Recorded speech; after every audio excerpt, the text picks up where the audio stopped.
Chegou-se a um ponto durante a Segunda Guerra Mundial em que os aliados se sentiram confiantes na vitória, especialmente depois de seu incrível sucesso na invasão da Normandia. Então, os líderes sabiam que precisavam discutir o que fariam com a Alemanha quando o conflito chegasse ao fim.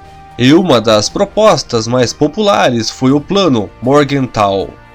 O plano foi ideia de Harry Morgenthau, que atuou como secretário do Tesouro durante a presidência de Franklin Roosevelt, de 1934 em diante. E ele foi nomeado porque era conhecido por ser rigoroso com os gastos do governo.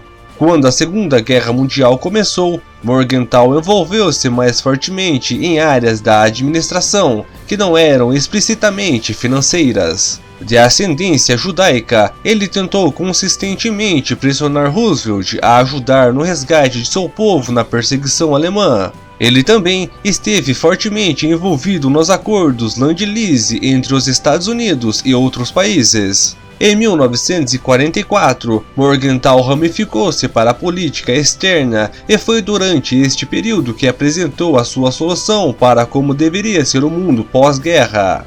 Ele explicou: aprecio o fato de que isso não é minha responsabilidade, mas estou fazendo isso como cidadão americano e vou continuar a fazer isso e vou enfiar o nariz nisso até onde eu sei que estará tudo bem. E ele acrescentou: quero tornar a Alemanha tão impotente que ela não consiga forjar a ferramenta da guerra para uma outra guerra mundial. E o Plano Morgenthau foi proposto em um memorando denominado Programa Sugerido do Pós-Rendição para a Alemanha, e poderia ser dividido em 3 cláusulas principais. A primeira foi a desmilitarização obrigatória da Alemanha. Não só o povo seria desarmado, como também veriam destruídas ou removidas todas as formas de indústria que pudessem contribuir para o futuro militarismo. E isso aconteceria assim que a Alemanha se rendesse.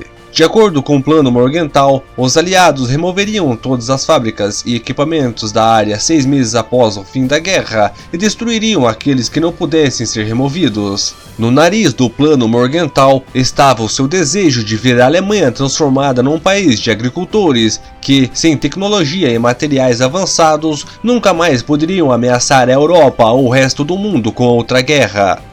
Foi em grande parte devido ao apoio de Roosevelt que o Plano Morgenthau foi apresentado pela primeira vez aos políticos internacionais na Segunda Conferência de Quebec em 1944. Embora Winston Churchill tenha inicialmente se oposto à ideia, ele finalmente aceitou, graças aos Estados Unidos terem oferecido ao Reino Unido um considerável contrato de empréstimo-arrendamento. Após a conferência, o The New York Times notificou o plano em 21 de setembro de 1944. Em pouco tempo, o Ministério da Propaganda da Alemanha começou a usar informação para reforçar a luta entre os militares do país. O fato de Morgenthau ser judeu só piorou a situação, pois foi usado para mostrar que o povo judeu estava conspirando contra o Estado alemão. E isto, segundo o governo, justificava o tratamento horrível causado a estas pessoas. Quando Roosevelt morreu em abril de 1945, o mesmo aconteceu com o Plano Morgenthau.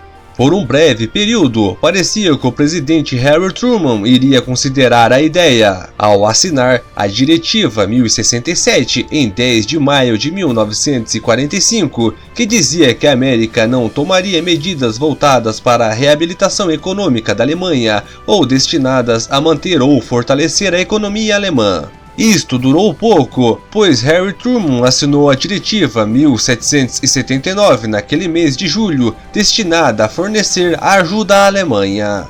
Nesse mesmo mês, Morgenthau foi forçada a renunciar ao seu cargo no Tesouro, pois ele e Truman tinham muitas diferenças na sua abordagem política. E talvez seria melhor assim, e os cálculos mostraram que se o plano tivesse sido implantado, quase 25 milhões de alemães poderiam ter morrido de fome. A abordagem implementada quando a Segunda Guerra Mundial terminou estava o mais distante possível do Plano Morgenthau.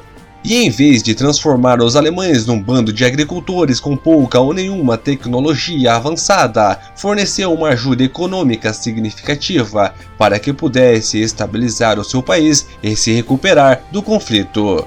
E o Plano Marshall, como foi chamado, foi muito bem sucedido e permitiu à Alemanha reconstruir-se de uma forma que nunca foi permitida no final da Primeira Guerra Mundial.